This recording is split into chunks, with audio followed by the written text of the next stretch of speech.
Hello students, आप सभी का स्वागत है ताप्ती स्टडी क्लासेस चैनल पे। आज के इस वीडियो में हम लोक शिक्षण संचालनालय द्वारा जारी बेस लाइन टेस्ट 2021 कक्षा 12वीं गणित का 12th मैथ्स का, इसमें आपके 40 अंक है। कुल 40 प्रश्न पूछे गए हैं। तो एमसीक्यू है, 1 अंक का एक प्रश्न है यहाँ पर, यानी कि हर क्वेश्चन पे आपको 1 अंक मिलेगा यदि आपके सही होते हैं। तो आपको सारे क्वेश्चन को सॉल्व करना है। तो यहाँ पर कंप्लीट सॉल्यूशन 1 से लेकर 40 तक का मैं आपको इस वीडियो में बताने वाली हूँ। तो वीडियो को अंत तक देखिए। साथ ही वीडियो को ज़्यादा से ज़्यादा अपने दोस्तों के साथ में शेयर करें, क्योंकि यहाँ पर आपका क्लास 12th का स्टार्ट होने वाला है। इसलिए मैं आपको जल्दी जल्दी से आंसर बता देती हूँ।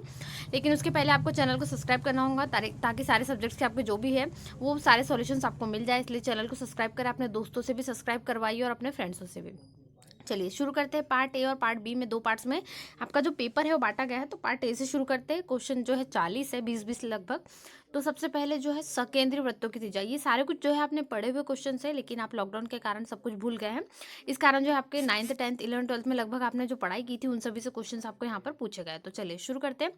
फटाफट से आंसर हम देख लेते हैं। तो फर्स्ट क्वेश्चन जो है उसका आंसर क्या हो जाएगा, 6 सेंटीमीटर, जो जीवा की लंबाई यहाँ पूछी गई है। दूसरा है तो इसमें त्रिभुज का परिमाप है, उसके लिए आप लगा दोगे जैसे हम निकालते थे। तो बिल्कुल सेकंड नंबर का ऑप्शन यहाँ पर करेक्ट है, 12 आ जाएगा। इसी प्रकार से तीसरा क्वेश्चन, एक वृत्त का क्षेत्रफल 154 वर्ग सेंटीमीटर है, उसका परिमाप क्या होगा। तो इसका आंसर कितना हो जाएगा, 44 सेंटीमीटर। चलिए आंसर देखते हुए जाइए और नोट भी करते हुए जाइए। आपको ध्यान से नोट करना है एक एक चीज़ को, क्योंकि एग्जाम में जब आपको यहाँ पर स्कूल में होगा तो अच्छे से लिखना है।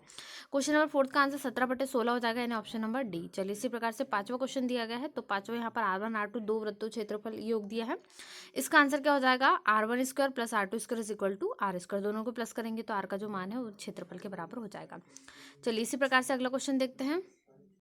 चलिए क्वेश्चन नंबर 6 से आंसर देख लेते हैं किस प्रकार से हो गए। तो यहाँ पर आपको क्वेश्चन नंबर 6वां जो है उसका आंसर क्या हो जाएगा, AB प्लस BC प्लस ये जो बड़ा होगा किससा 2AB से, तो आपको लिख लेना है।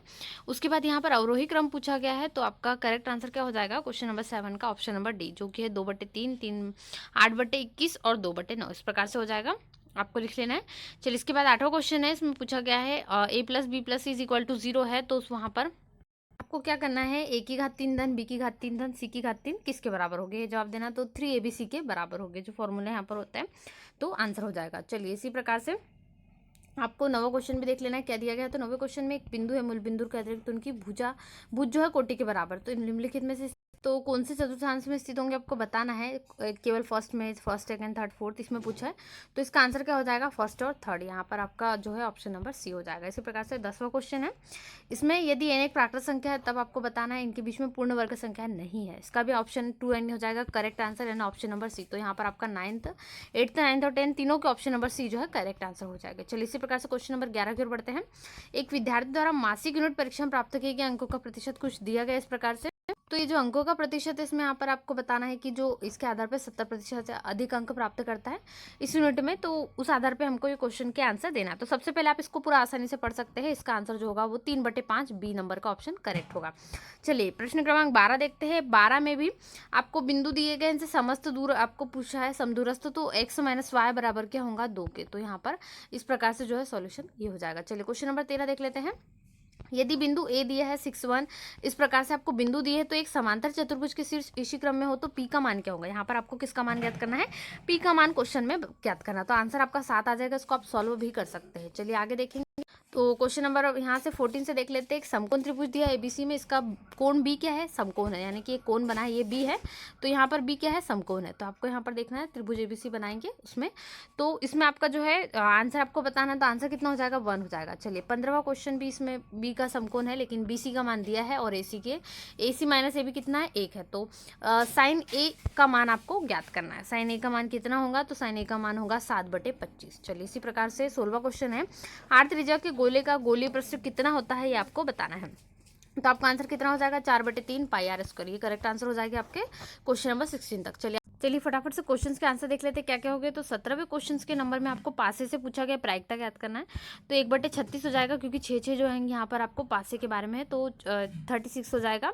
इसी प्रकार से एक दूसरा पासा एक बार फेंका जाता है, उसके फलक पर 7 आने की प्रायिकता आपको ज्ञात करना है क्वेश्चन नंबर 18 में। तो 1/6 हो जाएगा। और इसी के साथ में आपको केंद्रीय प्रवृत्ति की मापे 1/6 कैसे है आपको, क्योंकि 7 जो है यहाँ पर नहीं होगा, इस कारण जो है 6 और एक बार में आ सकता है, लेकिन जो 6 है पूरे उसके पासे में होते हैं संख्या। केंद्रीय प्रवृत्ति की मापे माध्य माध्यक बहुलक में संबंध आपको बताना है क्वेश्चन नंबर 19 में। इसका राइट आंसर क्या होगा, माध्य किसके बराबर होगा, 3 माध्यक माइनस 2 बहुलक के। इसी के बाद में 20वां क्वेश्चन है, तो ये पार्ट ए यहाँ पर आपका 20वें क्वेश्चन में कंप्लीट होगा। तो बेलन की त्रिज्या यदि आधी करे और ऊंचाई दोगुनी तो उसका आयतन कितना होगा, तो यहाँ पर आपका आंसर कितना हो जाएगा, आधा हो जाएगा। Answer number C option. तो पार्ट ए कंप्लीट हो गया। यहाँ से पूरे क्वेश्चन को नोट कर लीजिए जल्दी से, जिससे कि क्या आपका एग्जाम जो अच्छे से जाए। चलिए पार्ट बी देख लेते हैं फटाफट से।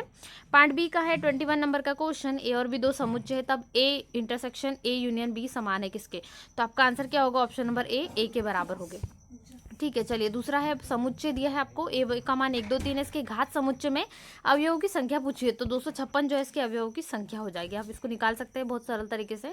इसके बाद में 23 क्वेश्चन है, इसमें इसका प्रांत आपको बताना है। जो अंडर रूट में a² माइनस x² दिया है, इसका आपको प्रांत बताना है। तो आपका इसका ऑप्शन नंबर क्या हो जाएगा, बी माइनस ए, और ए यहाँ पर करेक्ट आंसर है। चलिए इसी प्रकार से देखेंगे हम क्वेश्चन नंबर 24वां। तो 24वें में आपको क्या दिया है, एफ ऑफ एक्स दिया है, ए एक्स प्लस बी।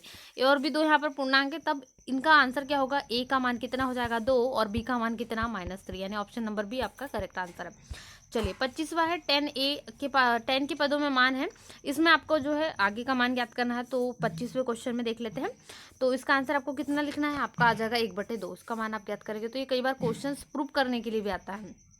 26वां है, sine theta plus cos theta 1 है, तो यहाँ पर साइन 2 थीटा का मान किसके बराबर होगा, तो यहाँ पर आपका आंसर क्या हो जाएगा, सी यानी 0 आंसर होगा। यदि ए और बी धनात्मक वास्तविक संख्या है, तो यहाँ पर under root A minus A under root minus B बराबर होगा किसके, आपको बताना है। तो आपका आंसर कितना हो जाएगा, अंडर रूट ए बी के। चलिए 28वां देख लेते हैं। यदि 1 + i अपन 1 - i का whole power x is equal to 1 हो, तो आपको बताना है इनका मान कितना होगा। तो 28 क्वेश्चन नंबर का आंसर कितना हो जाएगा, x is equal to 4n। यहाँ पर 29वें नंबर क्वेश्चन देखते हैं। यदि 5x - 3 लेस देन है 3x + 1 के, तब क्या होगा, तब x जो होगा वो 2 से यहाँ पर छोटा होगा। तो आपका option number first right answer है। चलिए 30वां क्वेश्चन है, NC12 है NC8 के n तो बराबर है, तो यहाँ पर क्रमचय से क्वेश्चन नहीं है, तो आपको देख लेना है। इसका आंसर क्या होगा, 20, यानी क्वेश्चन नंबर ए का आंसर हो जाएगा। क्वेश्चन नंबर 30 का आंसर हो जाएगा ए 20। 31वां क्वेश्चन है, यहाँ पर फॉर्मूला है, इसका प्रसार करेंगे, बहुत सरल तरीके से कर सकते हैं घातों के आधार पर। तो इसका राइट आंसर क्या हो जाएगा, 26 आ जाएगा इसका राइट आंसर। चलिए क्वेश्चन नंबर 32 देखते हैं। ए और बी का समांतर माध्य आपको बताना है। तो 32वें में आंसर नंबर क्या हो जाएगा, डी a + b/2। चलिए इसी प्रकार से 33वां क्वेश्चन है, श्रेणी दिया गया, इसमें कौन सा पद शून्य है आपको ये बताना है। तो आपका ऑप्शन नंबर सी यानी 10वां पद शून्य है। 34वां है, जो रेखा की प्रवणता पूछी गई यहाँ पर आपको, तो कितनी हो जाएगी, b -3/2। चलिए इसी प्रकार से 35वां है, मूल बिंदु से सरल रेखा पर डाले गए लंब का मान 2 है, तो सी का मान कितना होगा आपको बताना है। तो ऑप्शन नंबर सी कितना होगा, 10। इस प्रकार से परवलय की उत्केंद्रता का मान कितना होगा यहाँ पर, तो ऑप्शन नंबर बी यानी कि 1 से कम। इसी प्रकार से 37वें क्वेश्चन का आंसर आपका कितना हो जाएगा, ऑप्शन नंबर डी। और 38वें का भी इसी प्रकार से आपको लिख देना है, ऑप्शन नंबर बी हो जाएगा 38वें का, y = +-x। और 39 का नाम हो जाएगा बी फर्स्ट नंबर का, और 40 का इसी प्रकार से कितना हो जाएगा, डी। तो यहाँ पे हमने सारे क्वेश्चन क्लास 12th मैथ्स के देखे। इसी प्रकार की वीडियो के लिए सबसे पहले चैनल को सब्सक्राइब कर लीजिए, साथ ही वीडियो को लाइक कर दीजिए और दोस्तों वीडियो को शेयर करना बिल्कुल भी ना भूलें। तो मिलते हैं नए वीडियो में। Thanks for watching.